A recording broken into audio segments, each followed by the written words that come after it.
You don't have enough aircraft. You don't have enough ships. Ratcheting up the rhetoric. So we're already at war with China? Ask the Chinese, they'd tell you. Is it just Beijing bluff? You're going to lose. Our soldiers would be brave, and our weapons would be lethal. Or real this time? Australia is very much on the menu. Our Chief of Navy has his say. There are 1,000 ways to start a conflict. There's only 2 ways that it ends. That's next on 60 Minutes. In the increasingly less than delicate dance for dominance in our region, there's no denying China boasts superior force when compared with our military. It's an advantage they love to show off, like they did earlier this year when Chinese warships provocatively sailed a lap of Australia. But while Beijing's sticks are impressive, their carrots are also proving to be effective weapons, especially when it comes to influencing our near neighbours. Chinese money has been buying plenty of friendship in the South Pacific. So what's the next step Australia should be taking as China moves closer and closer to our shores?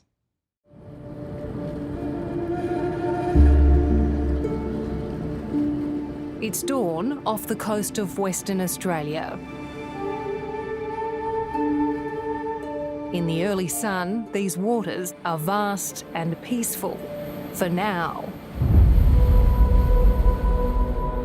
But we're about to find out just how perilous our ocean border has become. As we join the crew of the mighty Australian warship HMAS Hobart on a submarine hunting exercise. It's a very difficult mission. Obviously, not being able to see where the enemy is and what the enemy's doing makes that really complex. Trainer, for you, right astern, thrust 20%. Commanding Officer Ali Withers is in charge of the ship, which carries 200-odd crew members and is armed to the hilt. GWS PWO, Mountain 51, Burst 1, engage.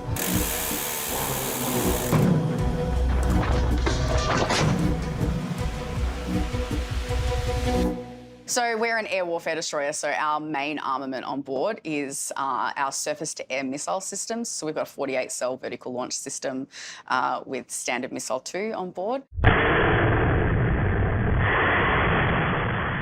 We also have a 5-inch gun. We've got some smaller Typhoon guns, as well as our torpedoes on board, and that's really they're our main armament on board. I know you're very focused on the day-to-day running of the ship and the exercise, but this security environment is tense and it's changing. Does that weigh on you? Yeah, absolutely. And for me, my mission is to make sure that my ship and my crew are ready at all times to respond when we need to. The Navy's readiness was tested in February when 3 Chinese warships sailed into these waters unannounced. It was a confronting sight, thought to be the furthest south the People's Liberation Army had ever ventured, stopping to conduct live fire drills in the Tasman Sea. The Chinese are signalling, they are practising and rehearsing, and they are collecting. This is the first time we've seen a task group from the PLA Navy circumnavigate Australia. That is true. For all the speculation and hysteria at the time, there's one man who knows how it all played out, the Chief of the Royal Australian Navy. Vice Admiral Mark Hammond is under more pressure than ever before. They were here expressing to the world their capability as a blue water navy to deploy across the Indo-Pacific. So I think we will see more deployments like this. Tonight, for the first time, he's speaking publicly about what was reported as a total surprise to our military and authorities. But the Chief insists that wasn't the case. Were you caught off guard? No, we're aware of their approach through the Indonesian archipelago for some time.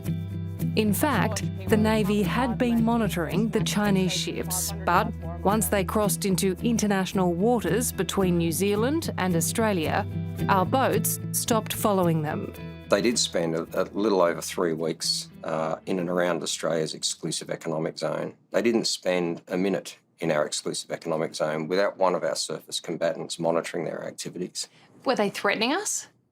There were no threatening interactions between our navies at all during that period. So why didn't they warn Australian authorities they were coming?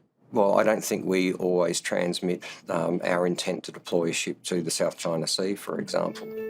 The chief is understandably defensive and diplomatic, but there's no doubt the deployment exposed Australia's vulnerability. The Chinese have been very clear about what they intend to do. We just choose not to believe them. And Australia is very much on the menu. That holds them Retired back. US Marine Colonel Grant Newsham has strong views about China's visit. Grant spent decades heading up military intelligence in the Indo-Pacific and says Beijing is sending a clear message to Australia. So they're telling Australia there's more coming. So this is a deliberate, aggressive show of force. Yes, this is a very well thought out, well planned move with consideration of the political effects. While sailing around Australia, the Chinese ships held live fire drills in international waters in the Tasman Sea. And that's where it got really humiliating for authorities. The only way you knew about this was because a Virgin pilot heard about it and called in. Correct. We had already ceased shadowing them at that point because they were more than 100 miles outside of our exclusive economic zone, well and truly into international waters. And navies generally don't follow other navies around in international waters. It's clear the incident has put our defence forces on high alert. But for Grant Newsham, it's too little, too late. And the Chinese conception of war is very different than ours. We look at it as a 100-meter race where you go up to the line and you shake loose and then someone shoots the gun off and then the race has begun. So we don't see ourselves at war. The Chinese do. And to them, the shooting part is the last step. But the rest of it is this political warfare, the economic warfare, the elite capture, the propaganda, the psychological warfare. So we're already at war with China? Very much. Ask the Chinese, they'd tell you. If he's right, it's clearly a very different type of battle. And make no mistake, Australia's flanks are exposed. As you'll see, China has already dug in. The West dropped the ball, and China picks up the loose ball.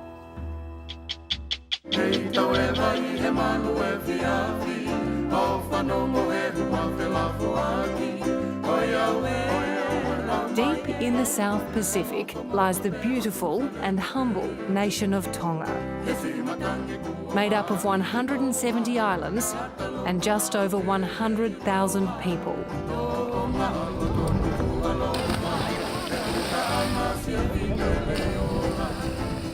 With its coconut palm-lined beaches and warm hospitality, Tonga is known as the Friendly Islands. And Australia, to the west, has always fostered that friendship. But now there's a better friend in town, China. This small island nation is at the centre of a tug-of-war between Beijing and the West. And you don't have to look far from the idyllic foreshore to see who's winning. From supermarkets to major infrastructure and government buildings like the striking St George Palace, China is firmly entrenched in day-to-day life here. So this is St George Palace. Why is it so important to Tongans? It's the Prime Minister's office, Ministry of Finance and Immigration. And it was a gift from China? Indeed, it was a gift from China. $20 million? Yeah, over 20 million. Over 20 million. It's a lot of money. It is. Retired Colonel Siamelie Latu was Tonga's ambassador to China for 5 years. Now, he's Secretary-General for the Tonga-China Friendship Association. And are there strings attached to that? There's no string attached at all. It's a free will, you know. It's an unconditional love. Unsurprisingly, Siamelie has only praise for his nation's close ties to Beijing. How would you describe Tonga's relationship with China? It's more than just a friendship, isn't it? It's more like brothers and sisters. What I mean by that is that Tonga and China, they have something in common. Chinese culture is almost similar in a sense to Tongan culture. Traditionally, Tonga's allies and partners were America, Australia. What happened? What changed? To be frank about it, because the West dropped the ball and China picks up the loose ball. Do you feel you have to pick a side between China and the West? We don't have to pick side. We are friends of all, enemy to none. However, we secretly know who to make friends to,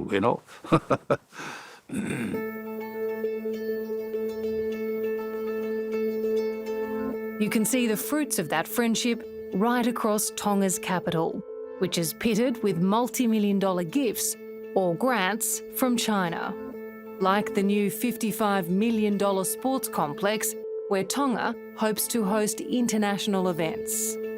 While just down the road, Chinese contractors are restoring the tombs of the nation's royal family, a revered job here, the last remaining monarchy in the Pacific. When it comes to foreign policy and alliances, who makes decisions? The final call under our constitution is His Majesty the King.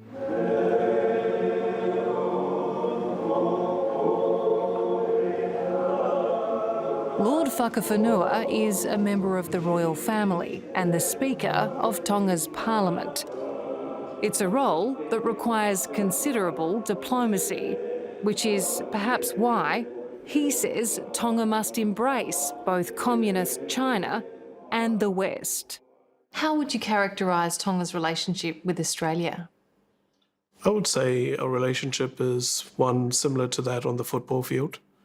We have a friendly rivalry, but it's one based on mutual respect and understanding, and Australia has a pivotal role to play as a regional power in the Pacific, and they have always been there for us in Tonga. Walking around the streets of Tonga, it seems like Australia perhaps hasn't been there enough. I wouldn't say China and Australia are competing as per se. It's not a zero-sum game. A lot of Chinese have migrated into Tonga and they've become Tongan citizens. And interestingly enough, if you go to the stores, a lot of them only speak Mandarin and Tongan, not even English. And so we find that there's a lot of similarity between our two cultures. Despite those similarities and beyond China's apparent generosity, Tonga is also a very visible example of debt-trap diplomacy. This is the main street of the capital, Nuku'alofa. Most of this city was destroyed in pro-democracy riots back in 2006. And China stepped in, lending Tonga the money to rebuild. It's now a $190 million debt. That's roughly a quarter of Tonga's GDP. The loan is due by 2030, but for this small developing country, it's proving almost impossible to pay back. Can Tonga ever repay that? The loan philosophy of China is something like that. If you loan from me 1,000, I said, okay, you pay me 100 a month. Then after 2 months, 3 months, can you come back? Can I delay paying my loan? Because my father has just died. Okay, delay for another 3 months. You're not worried about paying back this money? Oh, we are worried. We have to pay. There's no way we can't do it, We have to pay it and ask for delay for another couple of years, and then ask for another couple of years. And then the next request for delay, then China might come in and say, okay, pay the next year, and the rest is okay. Are there strings attached to China's money? No. There's no string attached. That's Chinese policy. But isn't Beijing buying the loyalty of the Tongan people, buying influence here? But they're not buying loyalty, they treat people the same. Even big country or small country, they treat us all the same. But as Tonga delays paying off its debt, China's presence in the country is growing. How many of the shops and businesses are owned and run by China? I think about 80%. 80%? Or even bigger than that. Taisi Takao is a local district officer, equivalent to a mayor. He's watched with concern as Chinese shops have taken over his villages. So China is in every aspect of life and business here. They doing shops, construction, hardwares. They doing fishing. They harvesting our sea cucumbers. They running their own piggery farm, poultry. Yeah. Do you fear they have too much control? Too much. Yes. Do you worry that China is taking over Tonga? Yes. You do? I do.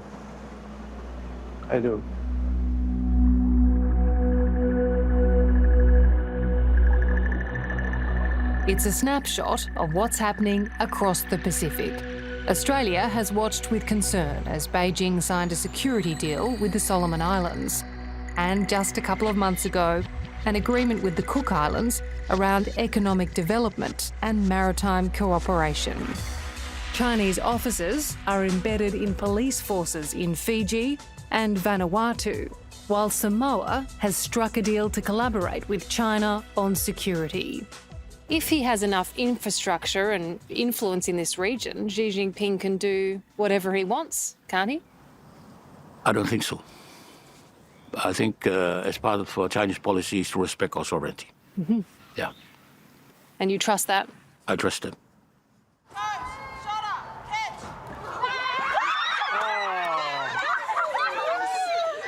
The Australian government doesn't share Siameli Latu's confidence and has been busy playing catch-up, increasing aid and budget support for Tonga to $85 million over the next 4 years. And there's an important soft diplomacy game underway too.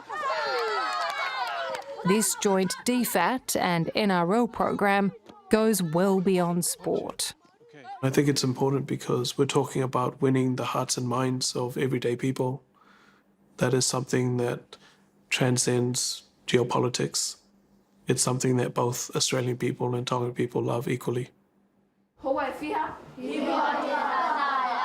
Lord Whakawhenua says Australia still has a long way to go.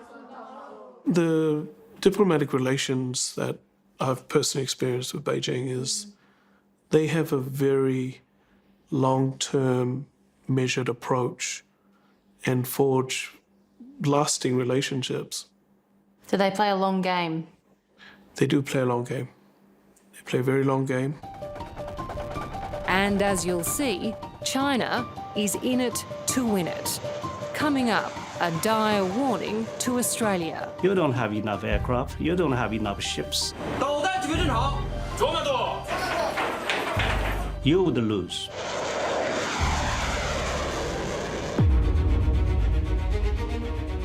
When it comes to China's military and strategic ambitions, few people have more knowledge and experience than former Colonel Zhou Bo. After more than 3 decades serving with China's People's Liberation Army, or PLA, Zhou Bo is eager to defend his nation's massive military build-up and acts of aggression in our region. China has undertaken the most rapid military expansion of any country since World War II. Can you understand why that is a threat to a country like Australia? No, I don't think I don't think you're right at all on this point, because I would argue in a different way that China's rise has been unprecedentedly peaceful. Actually, it's a miracle in human history. Why does China need the largest navy in the world if its intention is peace? China's intention is not a secret, because we have made it quite clear that we want to build a world-class military. Being strong doesn't mean that you have to be a hegemon. And this is not the case. There is no proof that China is, becoming a hegemon. There is, in fact, plenty of proof that Beijing wants regional dominance, combining its vast resources with soft diplomacy across the Pacific to embed Chinese dependency, as we saw in the small island nation of Tonga. But Zhou Bo insists it's simply good business. Isn't the end game for Beijing security agreements? military alliances? Not at all. For example, with all these Chinese projects, China, of course, will become influential, right? Yeah, that is for sure. But that does not mean that you are going to establish a sphere influence. Then you would seek alliance. Then you would have allies. Then you behave like the United States. Yeah, and having allies all together sometimes sounds good, but actually it's a difficult job. Herding the cats is never easy. So why should China bother with establishing spheres of influence if it is already influential around the world? So China doesn't need those smaller allies? I don't think China needs any allies. It's been described as the most challenging strategic environment we've seen in about 80 years. Chief of the Royal Australian Navy, Vice Admiral Mark Hammond, is all too aware of the growing threat as China's Navy expands and intimidates. Do you think they're preparing for war? Governments don't invest billions of dollars into military capabilities for no reason at all. And the same is true of us. The Australian government has committed to doubling the size of our surface combatant force and transforming our submarine capability because our assessment of the strategic environment is that this is a worthwhile investment in the national interest. And alongside our allies and partners, our collective maritime capabilities need to be able to deliver what we call a deterrent effect. Is that another way of saying we're not quite up to scratch at the moment?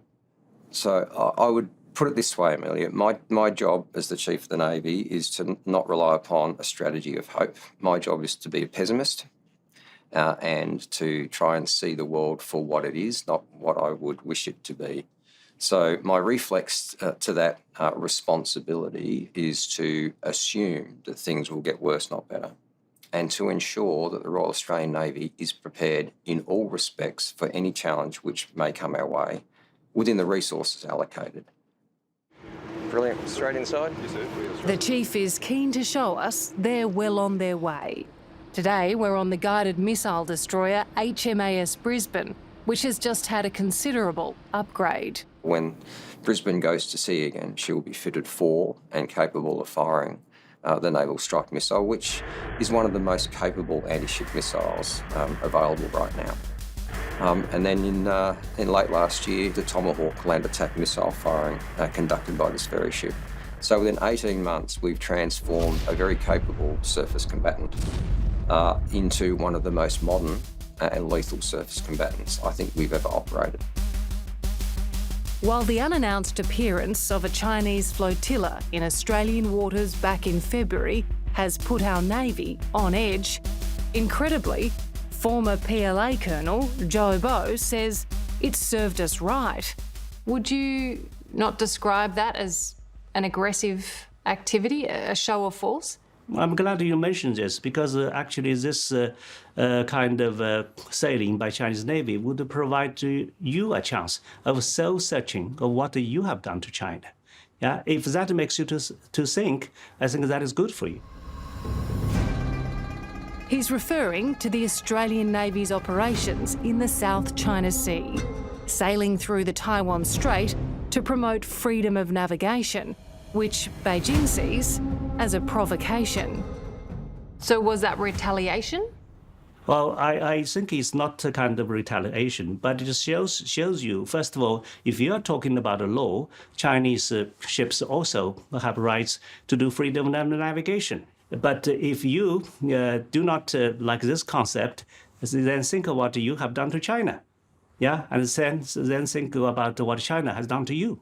This is fair. It's not very friendly, is it, to show up and do live fire exercises? Why wouldn't China warn us? Well, is it friendly that you have sent aircraft and ships so close to China, yeah, to make all these provocations? Who did it first? Do not do unto others what you would not do to yourself, right? Historically speaking, you are always fighting other people's war, right? Be it in Gallipoli, be it in Afghanistan, yeah, or even during the Second World War, you're always fighting other people's wars. Why should you always fight other people? Why would you always follow other people's footprint?